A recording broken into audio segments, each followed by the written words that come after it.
நண்பர்கள் அனைவருக்கும் வணக்கம். இன்னைக்கு நம்ம அந்த வீடியோல தமிழகத்தில் ரேஷன் அட்டை தொடர்பாக புதிய அறிவிப்பு ஒன்று வெளியாகி இருக்கு. ஸோ அதை பத்தி தான் இப்ப நம்ம பார்க்க போறோம்.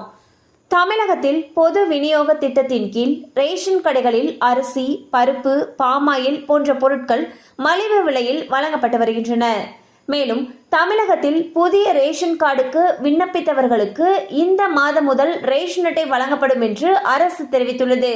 கடந்த ஒரு வருட காலமாக புதிய ரேஷன் கார்டுகள் வழங்கும் பணி நிறுத்தப்பட்டிருந்த நிலையில் இந்த மாதம் முதல் மீண்டும் புதிய ரேஷன் கார்டுகள் வழங்கும் பணி தொடங்கப்பட்டுள்ளது.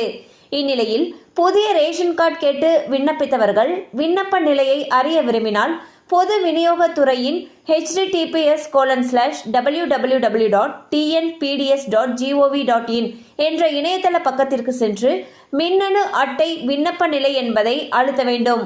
அடுத்ததாக திறக்கும் பக்கத்தில் குறிப்பு எண் பகுதியில் விண்ணப்பிக்கும் பொழுது கைபேசி எண்ணுக்கு வந்த குறிப்பு எண்ணை பதிவிட்டால் உங்களுடைய விண்ணப்பம் எந்த நிலையில் உள்ளது என்பதை தெரிந்து கொள்ளலாம்.